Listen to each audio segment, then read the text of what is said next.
Hello, everyone, and welcome to the Up Supercast, the only podcast blacklisted by Jim Ryan. I'm your host, Mina, and joining me today is Brandon. This is going to be my favorite podcast. Ilf. This is going to be my favorite podcast. And Will. Will's not hosting today, but he's here. E3's back also. Yeah, that's big news, and we'll talk about that. That's why it's going to be my favorite podcast. Yeah, that's why, huh? Is that why? Well, yes. I'm going to be honest, we have a lot to talk about this week. It's a big week, and the biggest news story, well, I'm not going to get to it yet, but, you know, a lot of stuff with Sony this week. But let's talk about the smaller stuff first. E3. E3.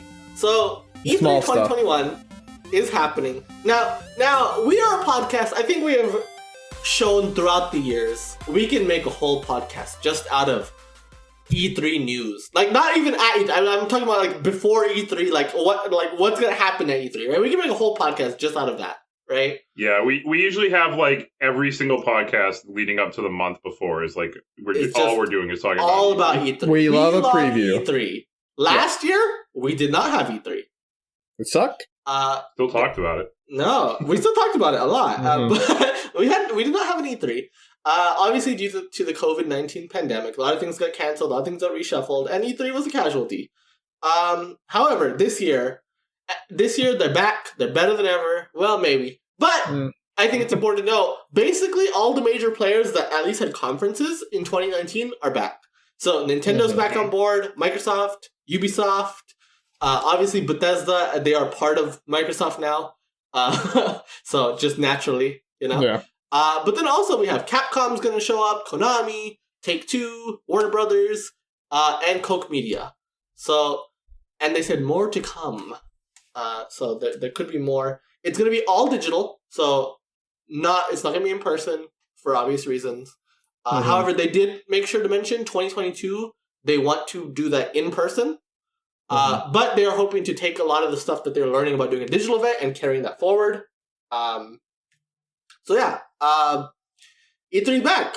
It's going to be all digital. But we're getting the big players. Obviously, big omission, Sony. But important to note, they were not going to be there last year or the year before. Yeah. Right. They weren't there for 2019. Already said they weren't going to be there for 2020. Even before the pandemic happened, they said we're not going to be at E3 2020. Right? Right. And so Sony does not like E3. Okay? No. No. EA also not there, but they technically weren't at E3 before either. But they do their own event around the same time frame. So basically part of E3. Worth noting. Like EA has not been an official part of E3 for years now. But they love to do EA Play right around that time. Right. It was weird because EA Play, they had this thing, it was right before E3. It was always streamed, and they had people outside doing stuff. And I was never sure where it was taking place, but I always in my head pictured it right outside the convention center. It is. It's literally across the street. It is. Honestly, so weird. It is. It's because they have physical booth space and everything just outside of E3. And a lot of journalists would complain because it was kind of a hassle to go out of their way to go to. In more recent years, they had done a thing where they would do it the day before. They would close up before E3 properly started, right? Mm-hmm. So they would do the weekend before. Obviously, this time there's no in-person element anyway. Yeah. But, yeah. Microsoft did a similar thing, right? Where technically the Microsoft Theater is right across the road from the LA Convention Center. Yeah, so except the Microsoft thing was much more convenient because it was literally right across the road. Yeah, you just walk. Yeah, EA was a detour, Yeah, it was a drive in LA is who knows how long, but... Yeah. Anyways, yeah. E3. E3's happening. So first of all, you guys were you expecting this to happen? No. I think that's everyone's reaction, right? I don't know if anyone was I think, especially after last year, I think the concept of a digital E3 was very tenuous, right? Because the thought process was, well, if we're doing digital events anyway, why the hell do we need E3, right? Right. And I think I think that's a fair thought process. And so it's surprising. It's surprising. I'm happy. I think last year we complained a lot about how we wish it was all in 1 week, right? A lot. Yeah. But I'm shocked that these companies are so why do you think they signed on to E3? Why do you think they're not just doing their own thing whenever they want? I think it just gets more eyes on them because of the recognition, and just knowing that everybody's going to be there makes people want to view it more. So maybe just by association, they're like, I mean, Nintendo. It's weird because Nintendo wouldn't need it, but I think it's not a bad thing to be in that space. I mean, Nintendo's the one that almost surprises me the most, right? Because yes, they've been a part of E3, and because honestly, they get credit a lot for they're the ones who kind of started this trend of leaving E3. But to their credit, they never actually left E3, right? Mm-hmm. Right. They always had demos on the show floor and everything. And in the Switch era, they've even doubled down, right? Their booths are the most elaborate of anyone. They would have these crazy, elaborate booths, right? And they made E3 a big deal. But obviously this year, without that physical space, a direct is a direct, and they have proven they'll do directs whenever the hell they want, right? Yeah. Right. So I think it's interesting that even though this year is just going to be digital, they're still like, you know what? We want to be a part of this. Mm-hmm. Yeah. I mean, they've been there since the start, literally since the beginning, Yeah. They've never missed an E3, so. I mean, they clearly see value in it. Yeah. I think that for non-console manufacturers, it's very hard to generate enough content in a year to justify multiple presentations, right? Ubisoft Forward, we saw that. They did 2 last year, right? And you can give a little bit of that to COVID. But even in a normal year, Ubisoft puts out 4 or 5 games, right? Mm-hmm. Which isn't enough, really, to sort of justify your own little thing, right? And so if you're going to say, well, we'll do 1 conference a year, why would you not do it at a time where E3 has a lot of cultural cachet? People will show up for that just because they love the event. And, like we've said, the Square Enix Presents, right? Like, if that was part of E3, I would think I'd been more likely to watch it than if it was just the middle of nothing, right? Which is what it was. Right. I didn't watch that. I love Square Enix stuff. I didn't watch that presentation. Yeah, same. I would watch that at E3 though. I can't get myself to care, but if it was during E3, hell yeah, I'd watch it, right? Of course I would. Yeah, I'll watch everything. Literally everything. PC gaming show. I mean, for us on our end, not talking about the business aspect or anything of it, right? Mm-hmm. We love that week, right? We love that, even though, I do not give a shit about EA. I basically don't play anything that they make, right? Mm-hmm. Same for Ubisoft. I don't play Ubisoft games, but I love that week of just, we're all kind of doing the same thing. We're all watching the same events. We're all trashing on the same events. It's fun. It's we're shit posting all the way through. I enjoy it a lot. Obviously the thing I'm biased. I love Nintendo, and that's the thing I'm there for, right? And then I like to see what the first parties are doing, but otherwise all the extra stuff, I'm just there for because of the company, right? The pomp and circumstance. Yeah. All my friends are talking about the same thing. We're all having a fun time just talking about the same thing. It's a special time every year, Yeah. And I think, this is obviously different this year, but E3 does provide value of having everyone that's a major player in video games in the same room at the same time. And I think that sort of collective, and also I think June is just a good time to make announcements, right? 5 months for essentially. Holiday release, right? Yeah, 5 months before holiday is how you would lay out a timeline of marketing, right? Yeah. And you guarantee a bigger splash with your announcement, right? If you're one of those bigger companies, and so I think that it's just because we might say we're going to be saying his name a lot on this podcast, right?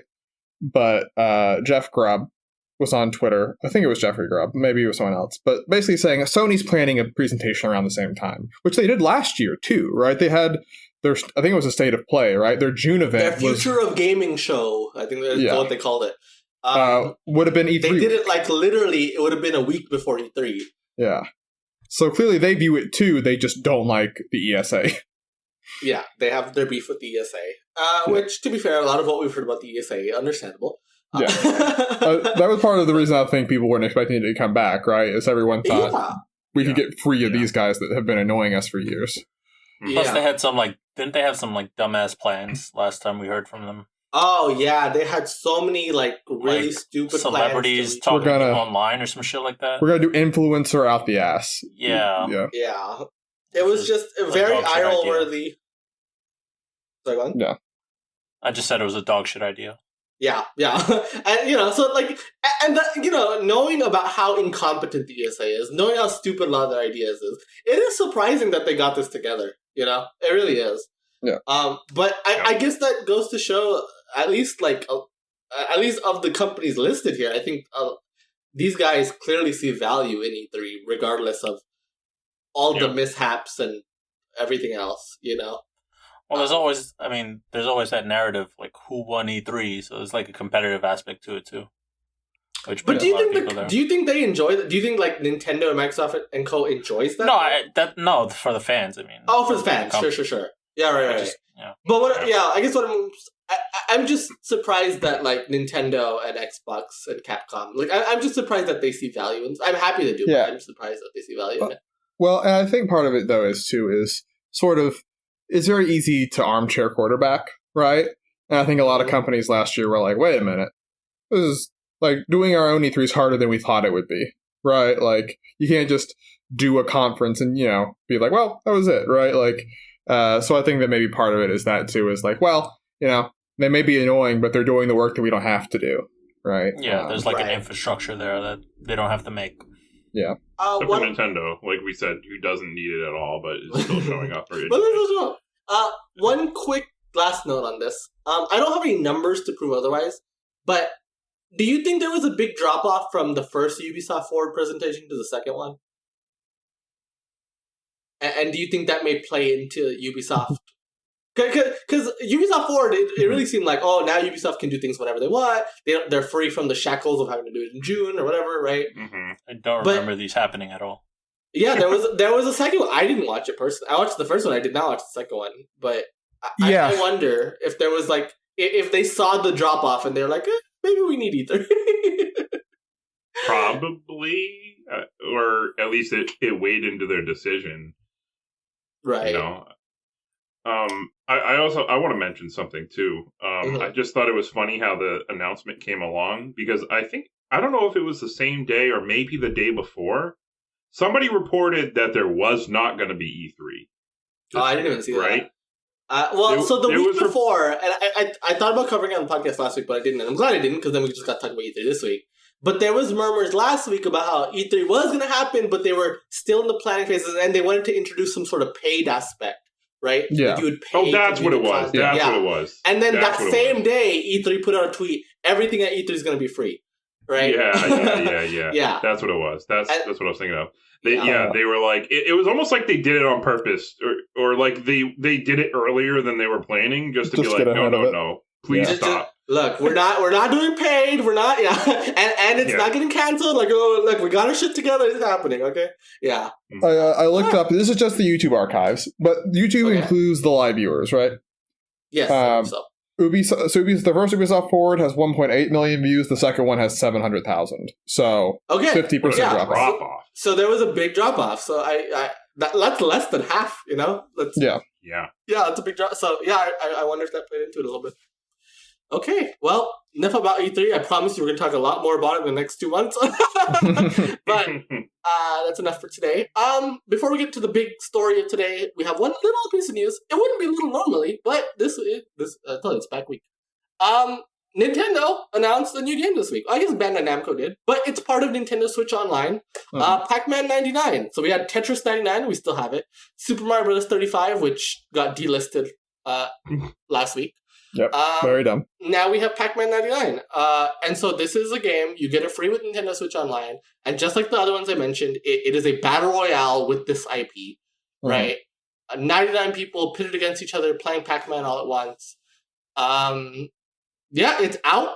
They announced it on Twitter, and it came out the next day. Right? Yeah. And here it is. Pac-Man 99's up. Will, you got a chance to play it. You have any thoughts on it? I mean, on a wider scope, what is the three things that these games all share, besides the fact that they're old? They are three of the most universal video games that exist, right? You don't need Pac-Man explained to you. You get it, right? You know Tetris. So that in that way, it's very intuitive. So basically the way it works, really briefly, is you're sending Pac ghosts towards other people, and as your board gets filled with those, you get slowed down so the ghosts can hit you eventually, right? And the way you do that is by chomping your own ghosts, and you can get combos going and stuff, right? It's a little bit like Pac-Man Championship Edition if you play that game, but I've got one win so far, because in the early days everyone doesn't know what they're doing. But it's fun. It's free, right? And I think that like I'm more of a Tetris guy, so sort of I'll go back to Tetris before, eventually. But I think that this is like, once again, it's a perfect like free game for NSO, right? Because like for $10, which we can talk about the monetization. This one is more aggressive than this is very aggressive in its monetization. You can pay $15 for new modes, and then there's costume packs, like theme packs. For $2 a piece, there's like 20 of them, and then you can get like an all-in-one bundle for $30. Like you get the modes and all the themes. But they're like, this one's not published by Nintendo, so I assume Bandai Namco wants to see some return on it, right? Besides whatever Nintendo's paying them to put this up. But the other thing that's cool is because they have, in Tetris 99 you can target people, right? Yeah, that same idea exists, right? But you also have modes for Pac-Man. So and now there's like upsides and downsides to them, right? Because like really, if you're doing Tetris 99, you should never be on random, right? Where like now, if you're like on the mode where you're going for kills, instead of the little like ghost Pac-Man just hanging out, they all chase after you, right? So like there's a lot more like time and place to use stuff, which is I think a smart evolution of that base from Tetris 99. Right. Right. Yeah. I mean, so I think Tetris 99 was the perfect that. I think that's always going to be the best version of this, right? Sure. But I will say, personally speaking, like I wasn't interested in Mario at all. I am interested in this, right? I think Pac-Man to me just is a better fit than Mario. Yeah. Same. It just seems the Mario one was always weird to me. Yeah, it's very goofy. Yeah. And so, I'm because I can also just see Pac-Man going infinitely more than I can see like a Mario level going infinitely, Yes. So to me, it just makes more sense that way. Also, like I think it's interesting because a lot of people have been guessing like ever since Tetris 99. It's like, oh, are they going to do like Puzzle League 99 or whatever, right? But I think it's smart that I don't think anyone expected Pac-Man. I never saw anyone say Pac-Man 99. Also, funny thing I should know. There was a Pac-Man Battle Royale announced a couple months ago for Stadia. We're crying. Yeah, poor Stadia, man. They can't get a win. They also, on a similar note, what the hell ever happened to that we even talked about it on this podcast, that Pac-Man that was going to be on fucking Twitch? You could play it on Twitch? Yeah. There's been no news on that. It's just kind of disappeared. That was a weird thing. Yeah. They announced it, and then that's it. Who knows? It came out. So Pac-Man seems to get like a lot of like weird experimental titles, right? Do you think Bamco is pitching these, or do you think like companies are coming to Bamco and be like, hey, we want to use Pac-Man for this? I don't know. I feel like this company's pitching Bamco. Right? Because I feel like Bamco on the whole just does not have a lot of thoughts on what they should do with Pac-Man, and so sort of being given ideas, sort of, like, why not, Yeah, it's so simple that it makes sense to be like a test bed for all sorts of different technologies and stuff, right? Yeah. Yeah, it just makes a lot of sense. I played Pac-Man on my Pizza Hut pizza box the other day, so... Oh, did you now? There's a lot of ways to play Pac-Man. There's a Pac-Man maze they're doing a promotion with Pizza Hut, and there's like a Pac-Man maze on the box, and it has a QR code that you scan, and then it's just like an AR. Oh, you hold it really? Over the box. That's kind of funny. I actually kind of like that. That's pretty cool. Yeah, it was kind of cool. I mean, they're doing those ads with Craig Robinson where he's Pac-Maning it up. He's playing Pac-Man, yeah. Yeah, well, Pac-Man, he gets around. He does. Anyway, let's get to the big stuff, okay? Yeah. I'm ready. Sure. So there's two parts to this. So first, okay. There was a game called Abandoned that Sony put up a PlayStation blog article about, right? I was hoping to bring it up because I completely forgot about it, but I think it's worth noting because this is kind of how it snowballed. And this game is a survival horror game. It's open world, blah, blah, blah, right? And honestly, it kind of looks mediocre. Okay, just be honest, right? Well, there started to be a conspiracy theory floating up on the internet that this was a Phantom Pain-like situation where, if you don't remember, the Phantom Pain MGS5, it was just announced as the Phantom Pain at first, right? And it was announced by some no-name studio. Moby Dick Studio. It turned out to be this whole elaborate thing planned by Kojima to unveil Metal Gear Solid 5, right? Mm-hmm. And so there became a little conspiracy theory that this game was like that. This is Kojima's next game. Turns out, no, that's not the case. The poor studio put out a press release. They seemed kind of bummed that this happened. Yeah, I mean, I would feel bad too. Yeah. So that game's not a Kojima game. Okay, why am I talking about this? Because Jeff Grubb, before the studio put out an article himself. So he works for VentureBeat, and he put out an article on the website, and he said, hey, Abandoned is not Kojima's next game. And I know that because I know what Kojima's next game is, and it is being in talks to be published by Microsoft. Mm-hmm. So, first of all, I mean, okay, Microsoft, I think, so Death Stranding was published by Sony, right? Correct. Should be noted. Right.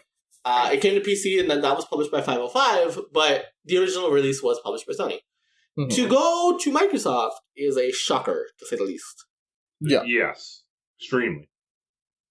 So, I mean, yeah. what do you think about that? Kojima's next game. We don't know anything about it, but hey, Microsoft. It's crazy because when you think of Kojima, it's almost there has been Kojima games on Xbox before. But when you think of Kojima, your mind goes to Sony. Metal Gear Solid 1 through 4 were feathers in the caps Exclusive of 3 to different PlayStation. generations of PlayStation consoles, you know? Mm-hmm. Right.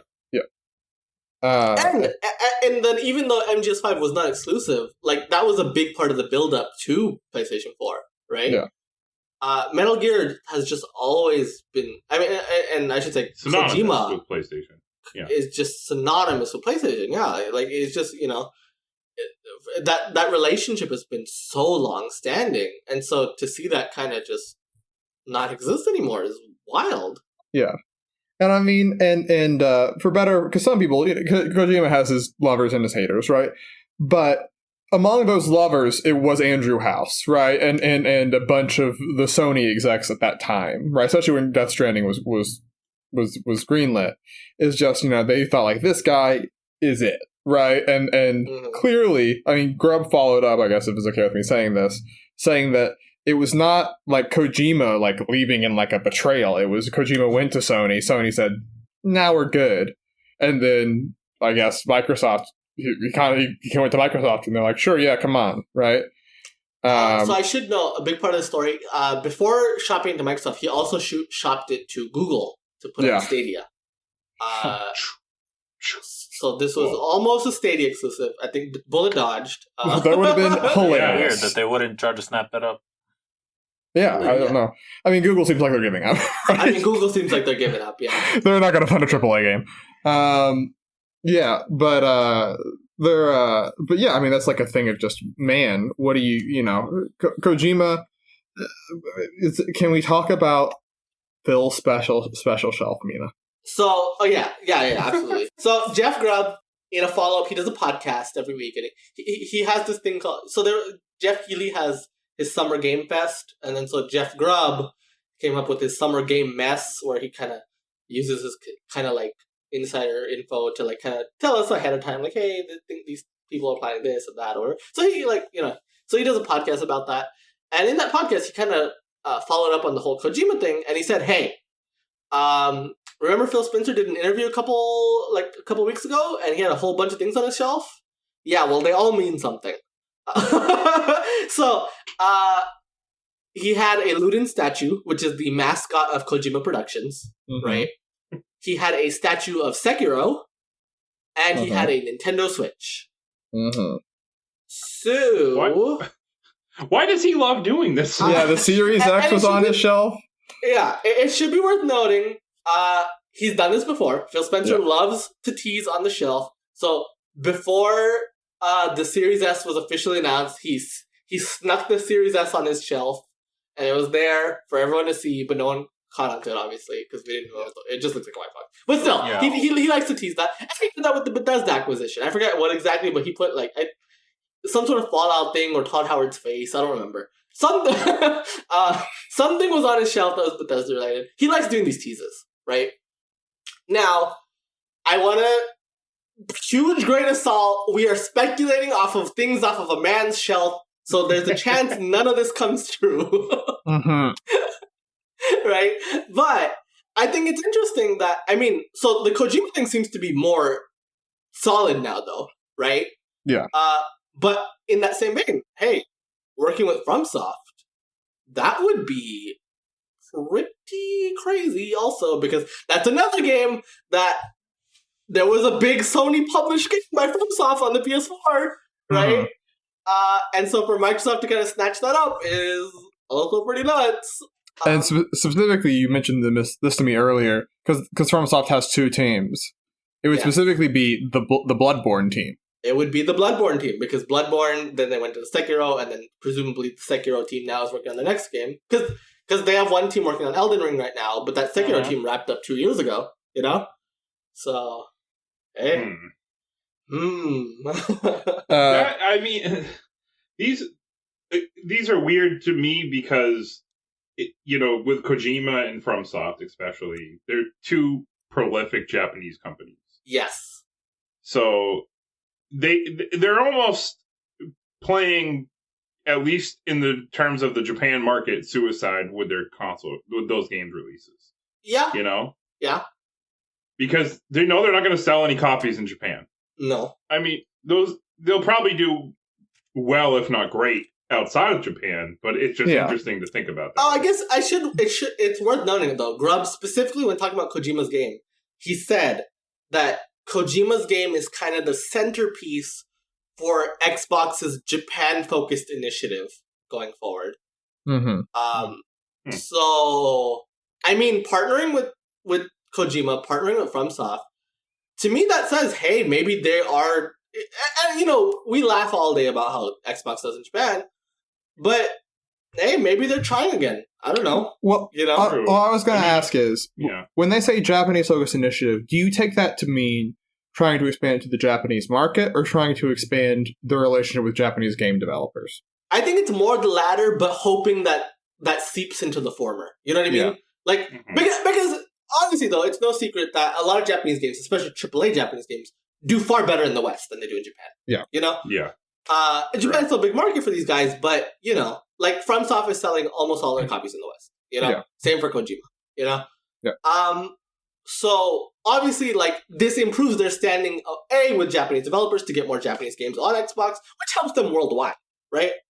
But I think there's also part of them like, and maybe just maybe, it'll help in Japan. We'll stumble on something, I think, they're doing new things now. The Series S is a very budget-friendly console.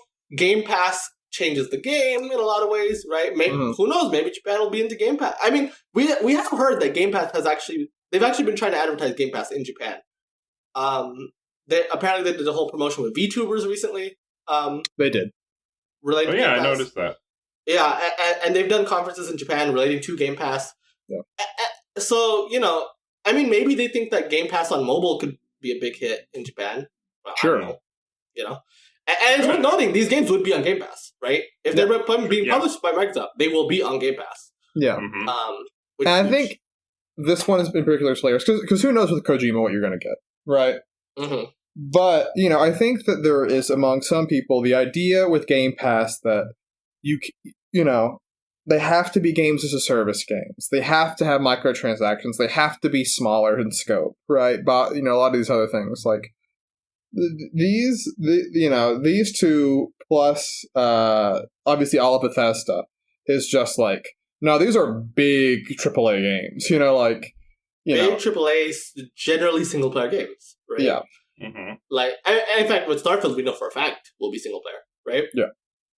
So sort of goes against that. It kind of blows that argument out of the water, right? Of Game Pass games, they have to be multiplayer, they have to have microtransactions or whatever. It's just not true. It's just not true. What do you think about the Switch? The Switch, see, that's the one. And Grubb pointed out, he's like, including the Switch. He mentioned when he said all the things on the shelf mean something. Okay. There was a lot of murmurs 2 years ago about Halo, about Game Pass, being on Switch, right? I think there was some fire to that smoke. I think that there was legitimately talks about that. And in fairness, a lot of that stuff would have been implemented, say, last year, and last year we had a big old pandemic that we were still going through, right? So I think it's fair to say, hey, things that would have happened last year got delayed indefinitely. So, I mean, I could see Halo come to Switch. I could see Game Pass come to Switch. We have seen a lot of cloud games on Switch in particular this year, right? Yeah, Sure. Hitman 3 came out, Control came out, So clearly to Nintendo, I think cloud games would make a lot of sense for the Switch. I mean, Switch Pro could probably run some of these games pretty easily. I mean, Master Chief Collection is almost entirely 360 games, so I mean, I think the regular Switch could just run Master Chief Collection, right? True. Yeah. Yeah, I don't know. I so my bet is Halo. I'm thinking Halo. I know it's a long shot. I really feel like Halo, though. It's coming to Switch. Master Chief and Smash. Let's do it. Master Chief and Smash. That's right. E3. That's why they're both coming to E3 this year, so they can both be there when he gets announced. They're gonna kiss on stage. Yeah. Do you think maybe this is? There's no way to know this for sure, but do you think there's any way where if Halo was on Switch, that Microsoft would see that as kind of like good synergy, like marketing towards Halo Infinite? You know what I mean? Depends on how it sells. Yeah. But I assume they're putting it on Switch to get access to a new market, right? Yeah, I mean, I think, we talked about this the other day. Halo, if you look at it, has had a way bigger cultural impact than even its sales reflect, right? There was a while where Halo was the face of video games. And that star has dropped off a lot, right? So I think that anything that sort of reasserts Halo in the lead up to it being sort of your big relaunch of your biggest series, why not? I think it can work well. Mm-hmm.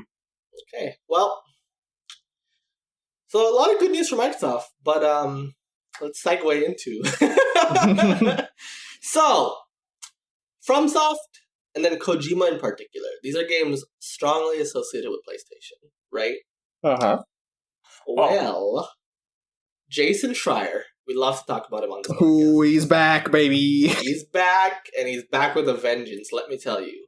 Because he put out a big story on Bloomberg, and I am not being hyperbolic here. PlayStation Studios is on fire. It's a bit of a mess. Bad way. It is a mess. There is a lot of problems going on at PlayStation Studios. So, there's a lot to this article, so we're going to break it down one by one. But I do want to mention kind of the overarching theme of this article, which is Sony is chasing big blockbuster hits. The Last of Us clearly had a very big effect on them, right? And so with The Last of Us doing as well as it did and being as much of a success for them, so he titles this article, Sony's obsession with blockbusters is stirring unrest within PlayStation Empire. Mm-hmm. So it seems like they have really refocused their first-party studios. And focus is maybe a bad word because it seems like they're kind of all over the place. But basically, if they don't see a game has potential to be like the next Last of Us, they are not greenlighting it. So what does that mean? So let's break it down. So first of all, let's talk about The Last of Us. Okay? Why not? Right? That's the thing that's starting this whole conversation. So let's get into it. So The Last of Us. Sony apparently had a brand new studio, small studio, but brand new studio that was working on a Last of Us remake. Yeah, first of all, why the hell does Last of Us need a remake? I'm so baffled by this news. You know what? Yeah. Good news for Capcom. We said before. On their, it's literally on their fucking play. What the fuck is it called? The PlayStation Collection or whatever? Yeah, that shit. Why? You can play on the PlayStation 5 right now. Every PS5 owner who has Plus can get it for free. It is a modern game. This game came out 8 years ago. But it's not like games have advanced much. This is an HD game, right? Right. They remastered it for the PS4. It's the remaster, too. And they remastered it for the PS4 already. It is a game that holds up incredibly well. The games that Sony's currently making don't even stray that far from The Last of Us, right? Yeah. Okay, small team starting with The Last of Us remake. Maybe it's so they can like get the feel for like what it should. Maybe, who knows? Yeah, right? rebuy The Last of Us even though you play it for free. Rebuy for $70. Yeah, great idea. Yeah, it's gonna be $70, I'm sure. But okay, so this small studio was making The Last of Us remake, and like, Naughty Dog was just kind of assisting, right? Well, then The Last of Us 2 Part 2 wraps up development, and there's a little switcheroo that happens. Sony decides we want this to be or I don't know if it was Sony or Naughty Dog. One of them decided we want this to be a bigger thing than this is going to be. So Naughty Dog took over the project. That studio does not exist anymore. So Naughty Dog took over The Last of Us remake. This studio is disbanded. Goodbye. So before we even knew about their new studio, they're dead. Is Naughty Dog out of ideas? It seems like it. So we know now that they are working on a Last of Us multiplayer game and The Last of Us remake. And it should be noted. Ooh. So this is this part is speculation. But Who asked for this? if Naughty Dog is making a Last of Us remake, right? That's not something a small team can make. You know? Because if it was, they would just remaster it. Well, they already have that, right? To remake a game, presumably in The Last of Us 2 engine, right? That requires the effort of a fucking brand new game. This is not like a small project that they can do, you know? Mm-hmm. What a waste. It should be noted, they do say that another team is still working on the multiplayer component of Last of Us 2. Right? Yeah. So I said that. Yeah. So sorry. So Naughty Dog is working on a Last of Us multiplayer game and the Last of Us remake. These are the two projects that they are working on right now. So baffled by this. So first of all, I want to know when is the first original Naughty Dog project on PS5 going to show up? Do you guys have 5 years? 7 years, I feel, because I mean, Naughty Dog took forever to make the game, to make Last of Us Part 2, right? Sure. Yeah. Well, they had 2 games on the PS4, right? They had 2.5 games, you could say, because Lost Legacy didn't take the full effort of it's a full game, but it didn't take the full effort of. You have to imagine it's probably similar in size to the multiplayer component of Last of Us 2. Yeah, sure. But so now Naughty Dog is gonna be working on this multiplayer game, and presumably that multiplayer game is gonna be a service game. So that team's not gonna stop working on that game, right? Mm-hmm. And then they're working on this Last of Us remake. So let's say they wrap up this remake in 2 years, 2023. They still have another 4-year dev cycle, 4 to 5, maybe longer, especially with ballooning dev sizes and being this big AAA production on the PS5. Who knows? And is it going to be Last of Us 3? Is it going to be a new IP? But it'll be so far off from now, you know? Which I imagine is going to be the biggest project they have to do, because at that point it's going to have to be bigger than anything they made before. Yeah, because things just keep ballooning, right? Things just keep... And so, they already took so long with Last of Us 2, I can't imagine what a new game would take them. I don't know. And this is their crown jewel studio. This is like the Sony studio. I mean, it's the studio that they're modeling every other studio after at this point. Mm-hmm. Right. And for some, it's worked, right? But for a lot of them, it's like, because it's this thing, right? Because sort of there's two sides of the same coin. Where you have Bend, right? Days Gone. And Days Gone commercially did not do critically did not do great, right? But commercially, it did as well as you could expect any new franchise to do. Yeah. Right. You have Kojima and Death Stranding, right? Commercially, it did okay on the PlayStation. It did a lot better on PC, but Sony didn't see money from that. But Kojima has a ton of prestige, right? It still gets nominated for awards and stuff, right? And neither of those were enough. You have to win a Game of the Year and to be selling 10 million copies, which is a near impossible task for anyone to do consistently, So, yeah, that they thing just want the biggest of the big, and it's, I don't know, it's crazy. And so let me get more into this. So Naughty Dog, that in of itself seems problematic, right? Mm-hmm. The small studio being disbanded, that new studio being disbanded already, that sucks, right? Then there's more to it. So Sony Bend, let's talk about Days Gone. Sony Bend apparently has been helping Naughty Dog make The Last of Us multiplayer. They've been doing assist work on it, right? apparently Sony wanted Sony Ben to make a brand new Uncharted game. Which is, it's kind of crazy that the Uncharted, as big of a franchise as it is, does not have a steady developer, right? Mm-hmm. Mm-hmm. So Sony Bend was going to make the next Uncharted. Apparently, though, Sony Bend, the leadership at Sony Bend, was not happy with this. They were not happy with this, and they were afraid that they were getting pigeonholed into basically becoming Naughty Dog North, right? Mm-hmm. They wanted to make Days Gone 2. Sony did not greenlight Days Gone 2. Which is weird because Days Gone was very successful. We've bagged on Days Gone, but that was a successful game, right? Mm-hmm. But Sony did Tell not that to greenlight it. So Days Gone 2 didn't get greenlit, and then apparently, whatever struggle was happening, Sony Ben ended up winning that struggle. They're making a new IP now, but so the Uncharted is still not in development, right? And they just greenlit a game this month, this very month. Mm-hmm. So, I guess I just kind of want to... So, we know Naughty Dog's original PS5 project is a ways off now, right? Because the completely unnecessary Last of Us remake is coming, right? And then the Last of Us... Sony Ben just greenlit a game this month. Fucking Days Gone took them 7 years to make. Yeah. Sucker Punch just released a game last year. Sony's first-party studios this generation... They seem to be spread really thin. Like I just... this doesn't seem healthy. You know?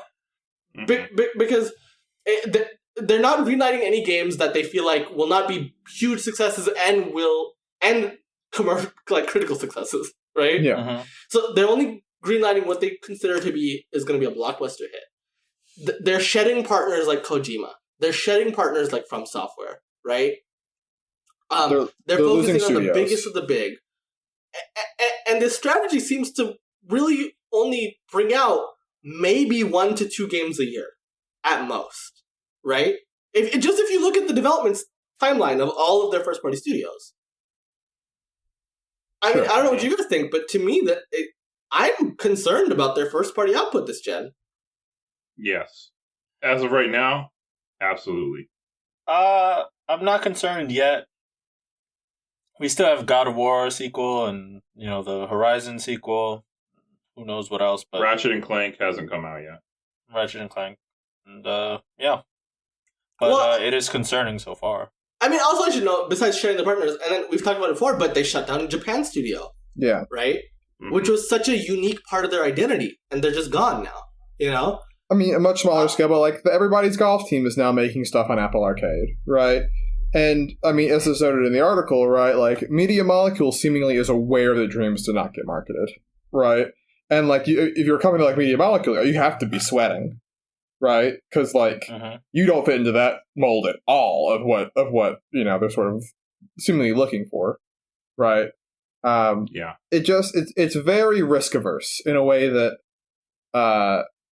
is understandable when you're reloading things that are hundreds of millions of dollars, but it can lead to stagnation really strongly, right? Like I'm sure that there will be new IP. I mean, Ghost of Tsushima was a new IP that came out last year, right?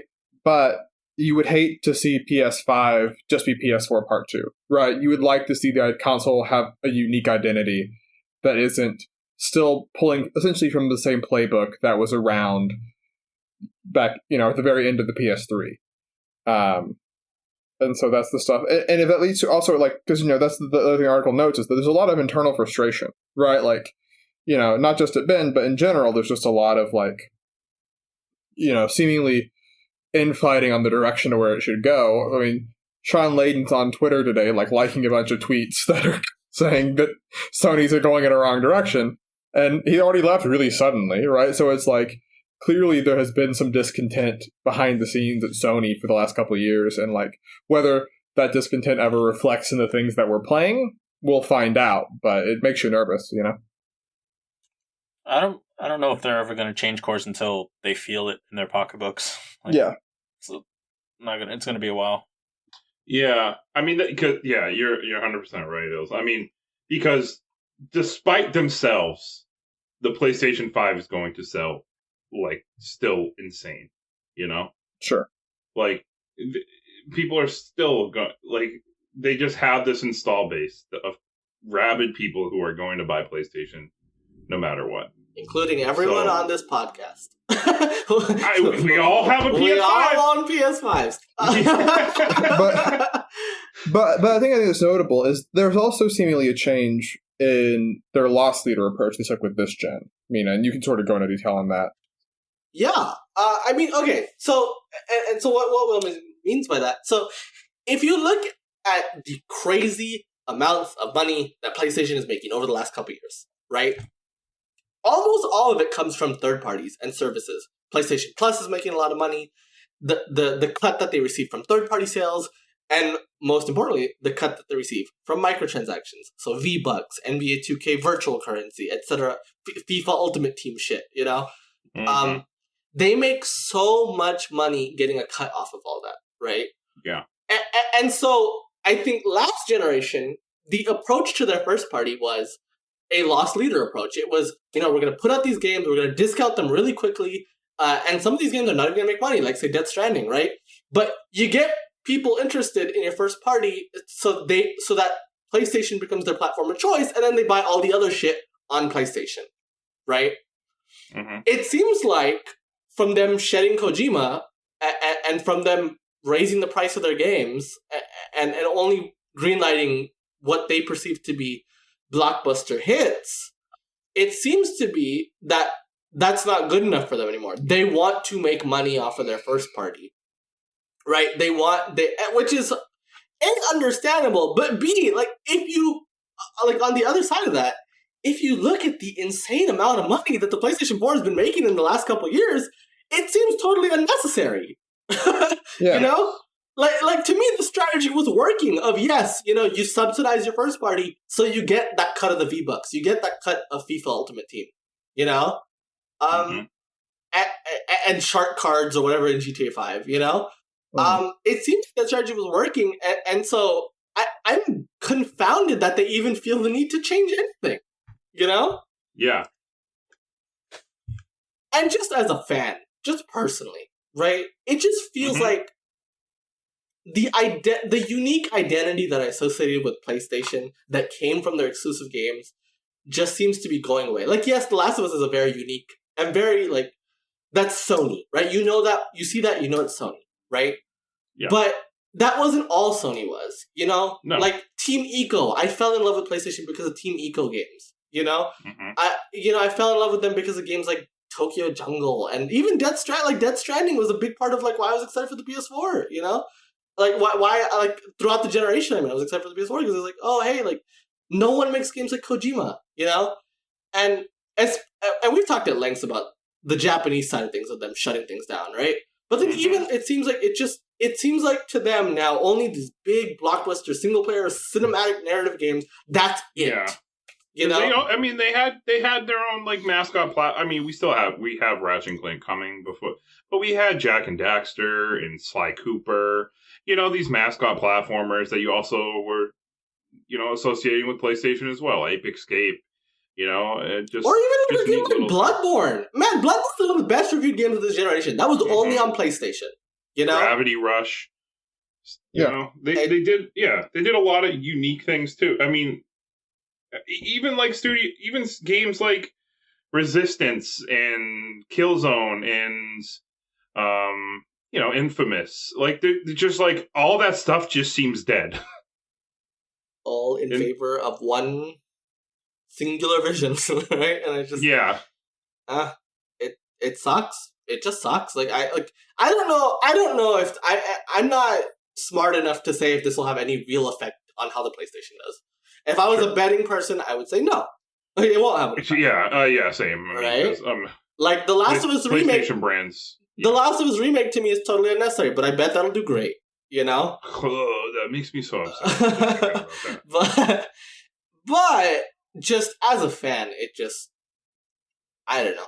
It makes me worried. Yeah, as a fan, it makes me worried about my $500 purchase of this console. Don't let Kevin listen to this podcast, my friend Kevin. But because it's like, what am I going to get? One game a year? And I don't want to like, and then like, because and I don't want to turn this entire thing into fuck Sony, right? It kind of already is. Too late for that. But especially like when you have these things of like, because I was talking about how like they use that first party to kind of subsidize so that you become the platform where you buy your games, right? But then you have stuff like the PlayStation Store shutting down, and you have like their lack of care for backwards compatibility, and it's like all these things. It's just like it makes me less and less and less engaged with the PlayStation ecosystem.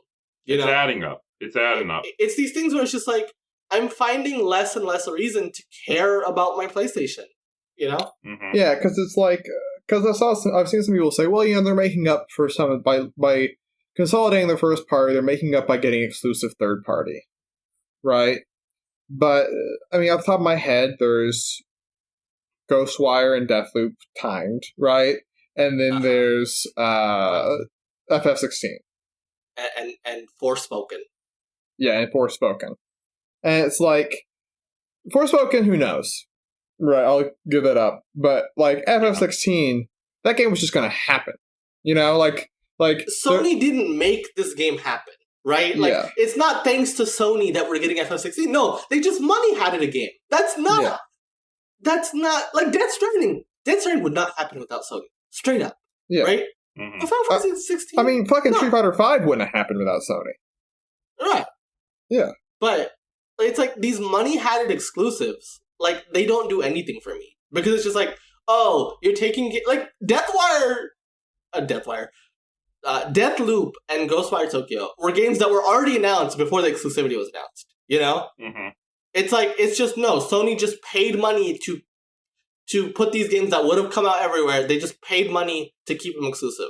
That doesn't do anything for me. That just seems scummy. That pisses me off. That makes me put my foot down and say, no, I'm not gonna buy them on your console, especially when I can play them on Game Pass when they come out on Xbox. You just wait and they'll be on Game Pass. But it's like, but like when you're funding games that wouldn't be made otherwise, it's like, oh, okay, that's why I care. That makes sense. Absolutely. I mean, Bayonetta, right? Like, 100% makes sense. Street Fighter 5, I get it. This dumb, stupid. And this is a thing. This isn't in the Schreier article, but like, sort of, a lot of people are just saying things now that sort of opened a valve of sorts of some people have been saying. It's like, for example, like the state of plays, right? State of plays, seemingly, we talked before, right? And Nintendo had similar guff in the early days of the Direct, where Nintendo would not notify people, they wouldn't give you enough time to get ready, right? State of play seemingly have a similar problem, where like just there's a lot of people that are trying to vie to get onto Sony's platform and just can't, and it's like the ones that get there seem so strange. Like all of it just them not being at E3 but having a conference at the same time just makes more of a headache for everyone, right? Like they just feel very isolated, right? Which is the opposite of how it was in the PS4, right? But the PS4, I mean, I said this earlier, right? Did not take off in the early years because of its first party, right? That first party only really took off in the later years, right? It took off because Sony was like, in the early days, it was just Sony's talking to everyone, everyone's on board, it's easy to develop for, everyone understands what it is, right? Microsoft's blowing up over there at the same time, but Sony put themselves in the position to where all the games could be there easy, and they were getting support, right? All these other things, where clearly now it's this thing that if you don't line up with their vision, they don't want to be associated with you, right? You could be exclusive, right? There's a ton of Japanese games that have been exclusive over the years that have not showed up on a PlayStation stage once because they don't line up with what Sony wants their vision of the console to be. And that happens for every system, right? Nintendo won't be showing, won't show you every gory game, but they'll show Doom, right? Sometimes they'll go outside of what you would expect from them, right? Whereas Sony seems like they have their thing, and you meet them, they don't meet you, And I think that's frustrating. Really went on the Sony hate there for a second. Sorry. But. It reminds me of Nintendo in the SNES days. Yeah. They were like... It does. Everybody had to come to them instead of Yeah. And this is how PlayStation got its start, basically. They undercut you know, yeah, I mean, that led into the N64 failing and the PS1 coming strong at the gate, right? Yeah. I don't know if the same, again, I don't know if the same thing will happen. And like I said, I mean, probably not. Yeah, I probably don't think so, right? I think, you know, but like, you have to give credit where credit is due, right? You have to admit, while PlayStation is stumbling on all these, Xbox is making all the right, is seemingly doing a lot of pretty cool stuff, right? And you have to wonder at some point, does that kind of shift the balance? I just think consoles are a zero-sum game, right? Just because people are more interested in Xbox now doesn't mean it'll mean less PlayStation sales, right? But I have to imagine, like, at least, like, especially when we start seeing the games, like when Starfield shows up, when Halo There shows is a up. slice of people who buy consoles who don't buy all the consoles. So, I mean, Yeah. it is like that in, I would say, a majority of the cases. Right, but like there's some zero-sum element, but like we have proof, we have like numbers from like NPD that say like multi-console ownership is like higher than ever, blah blah blah, whatever, right? But is it like Microsoft and Sony, or Microsoft and Nintendo, or Sony and all of the above, like all of the above, like with all of it? But I think there is a subset of people, a large subset of people, right, who generally only buy one console generation. Yeah. Right? Mm-hmm. And if you're gonna say exclusives is what sold PlayStation, right? Like, I mean, there's stuff coming, right? And Xbox is making, to me, and I think to us on the podcast, at least, like it'll be an interesting generation. Let's just say that, you know, when we start We're in the early games days. come out, yeah. When we start seeing games come out, I think it'll be interesting to revisit and see how both of them are doing. Mm-hmm. Mm-hmm. Yeah, definitely. I mean, if it was me as a boomer, and I knew that Perfect Dark was coming out, and I had the choice, I mean, I'm going for Perfect Dark. Old man. But anyway, that's enough of the podcast. Enough bashing Sony. Okay, we're done with that for today. Okay.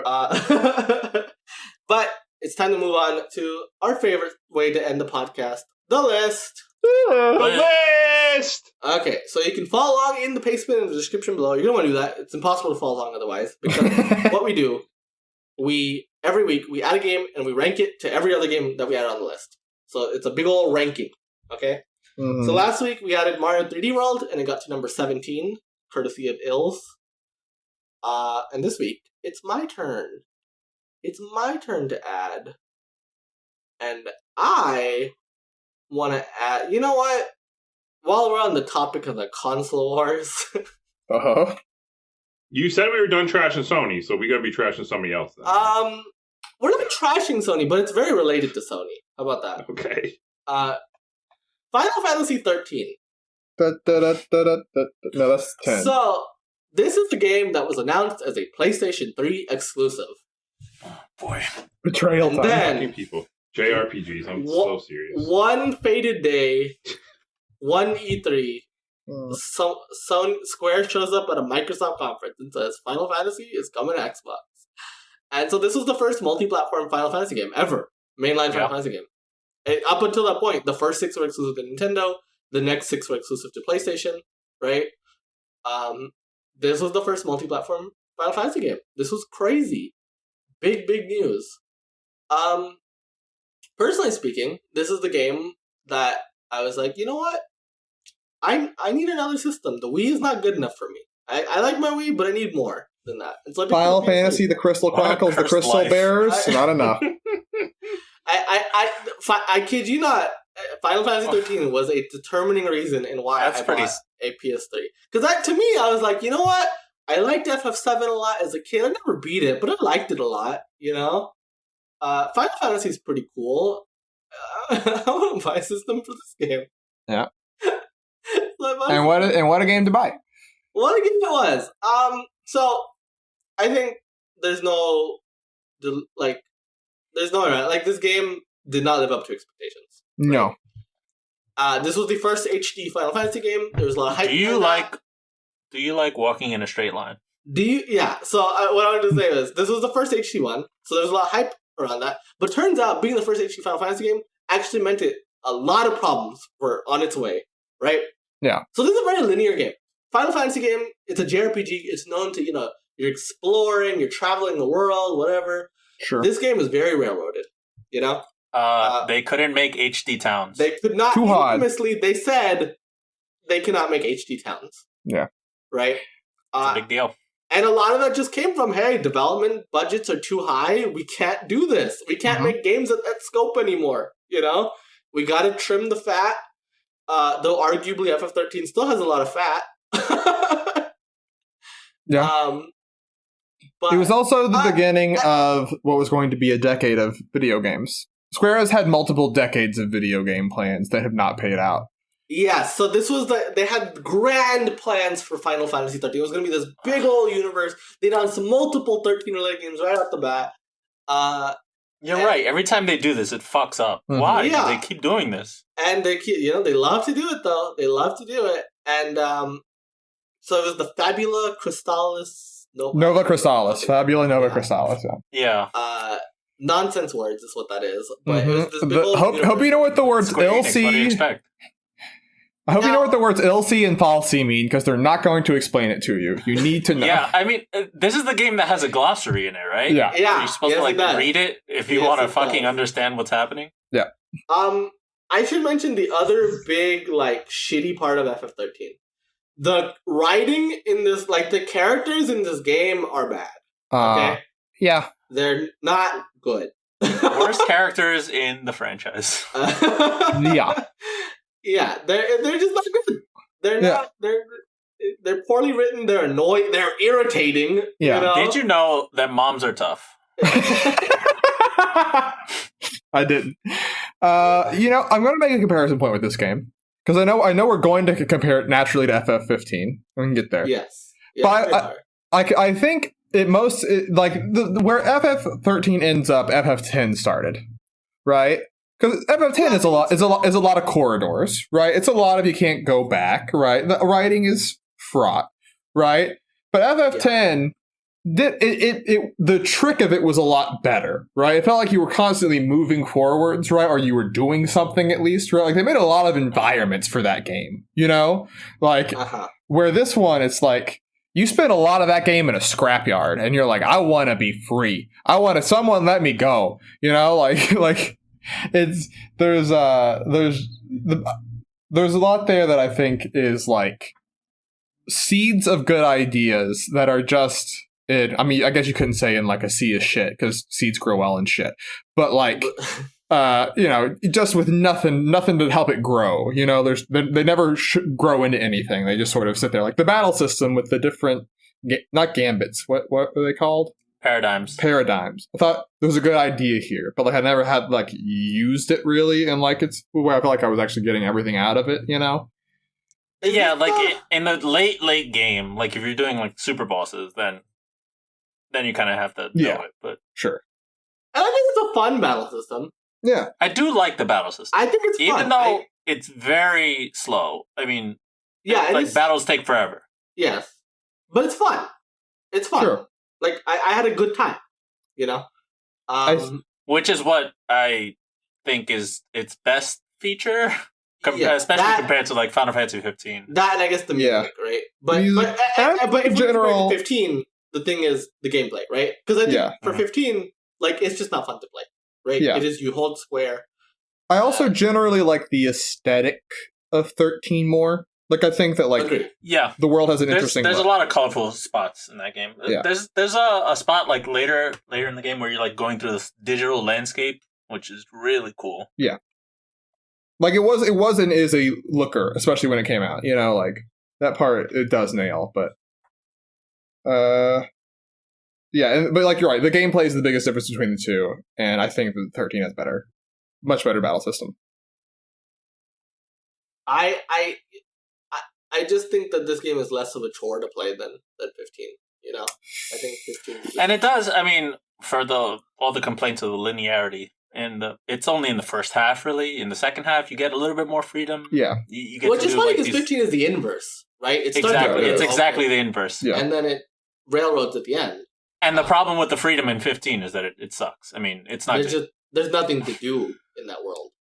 The only thing to get is the armature weapons, and those are okay, but I mean, they're not that great. Now, I do think the 15 battle system post DLCs is a lot better. I believe you, but I never played it. So Sure. I don't agree. Okay. Okay, yeah, you played it after it was basically done, right? Yeah, I never felt the need to switch characters. I never felt Sure. like it. There was still no stakes in the battle. Like, it was unchanged. Yeah. Like, you could say, like, the DLC episode, they were a little bit better because they actually forced you to have, limited amount of items to use, and you were actually using, like, unique mechanics for each. Like, for Prompto, he had a gun, so you could, like, do, like, a third-person shooter kind of thing, and Ignis, had all these elemental moves. It was pretty cool. Yeah. But, I mean, those were, like, very small episodes, and you can bring some of that stuff into the main game if you story. choose to play as them, right? But yeah, I think maybe there's more novelty because I started it without it, and then I came back to it later and was like, oh, this stuff's new, so I want to try it, right? Where if it's there at the beginning, there's no compulsion, I guess. They never actually you can very much feel it was post fact, I guess. Yeah, I don't know. So I guess Amina, you get first dibs. How where you want to put it? Oh boy. I know I want it above 15, but how much above 15? IDK. That's where the question. So where's 15? 15 is at 212. Right below We Fit. You were very mean at 15.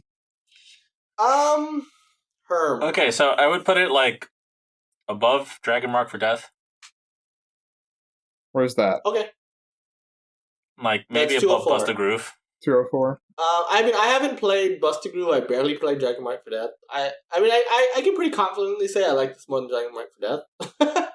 I can also pretty confidently say I don't like it as much as Sacred Stones. So yeah, that's exactly my my wall right there. Sacred Stones, as the problems we keep bringing up about this game, it's a little bit boring. It's still very competent. Yeah. I'm good in that spot, honestly. Okay. I mean, have at it. I would like to say... Okay, here's my one thing, though, Ills, before you put it for sure. Is this partially because Dragon Mark for Death is just too high, though? You know what I mean? Yes. But also, I would still not put it above Sacred Stone. But would you put it above Crash? No. So I'm saying it could go a little lower, but I'm okay with it above Crash as well. Because to me, actually, like the one thing I would put it between Crash and Pokemon Coliseum, personally. I would put it below 15, but if we're going above it, which because we've had this argument before, I would put it where Mina wants it. Because I think Crash. I mean, yeah, it's not a great game, right? It's a platformer where the controls sometimes work against you. But I think it's more competent overall than 13, though. I have more fun playing. But the level design's very similar in both. Yeah, true. Wow. Though, yeah, I'm good either or, I guess. But yeah, let's put it below Crash, between Crash and Coliseum. That's where I put it. So just a little bit lower. All right. So that's the list. We got Final Fantasy 13 at number 206. Will, why don't you get the final phrase since you never get it? Okay. All right. But in the meantime, Brandon, let's hear those plugs. Hello, I'm back, everybody. Did you miss me? Been a lot of JRPGs getting added to the list lately, so we love our fucking. Last week was a platformer. Fuck are you on? I didn't say last week. I said lately. Okay, lately but literally just guarantee. Okay, whatever. I chose my words correctly. Okay, but I'm back. If you enjoyed the Jump Up Supercast, make sure you check us out on your favorite podcast listening service of your choice. Unless that choice is Spotify, because we're not there. But we are on SoundCloud, iTunes, and YouTube, and other podcatchers, where new episodes of the Jump Up Supercast go up every single Monday. And we have another show called the Jump Up Supercast Game Club, which I host. And that goes up every other Thursday. On those shows, me, Ills, and Noah play a video game for 2 weeks. And then we get together and talk about that game. Tomorrow, we're recording an episode. So that'll be out this Thursday. And it's about Ico or Eco. I don't know It's what the Eco. official pronunciation is. Eco? Yeah. Good, because that's what I've always called it. It's Eco the Dolphin. Eco, that's the game we're playing. So yeah, back when PlayStation was good. So we can talk about that. And there's a lot of games that we talk about there. So give us a follow, give us a like, and a share. Feel free to comment down below if you like PlayStation and get mad at us for all the things that we said in this podcast. Because I'm sure if you are a Sony pony, you probably turned the podcast off by now already, actually. So, Yeah. so I guess that was pointless to say. But anyway, if you want to support the podcast and you're not already pissed off at all of us for saying bad things about Sony, you can do that on Patreon, where for just $1 a month, you get a whole bunch of things like access to our Discord server and also the ability to choose one of our Game Club games. We raffle off a choice of our Patreon select Game Club games, and we raffle one off every round. And you can also listen to the episodes as we record them live, so you get to hear outtakes and all sorts of fun stuff. You can follow us on Twitter, Facebook, Instagram, social media to stay up to date on everything Jump Up Supercast. And if you want to hang out and play video games with us, like watch us play games, maybe even get on a multiplayer game, just talk to us and hang out, we have a Twitch, twitch.tv/JumpUpSupercast, where we stream pretty decently often. And as always, thank you guys so much for listening. We appreciate you. And I want you to just do me a favor and play video games that you enjoy and be nice to each other. And Will, go ahead. I want to apologize to Sean Layden. Said a lot of things, sent a lot of death threats to your house. I realize it wasn't your fault now, it was the damn Europeans. I always should have known. Sean, hit me up, like a tweet. I'll say something nice about you. Loves and kisses.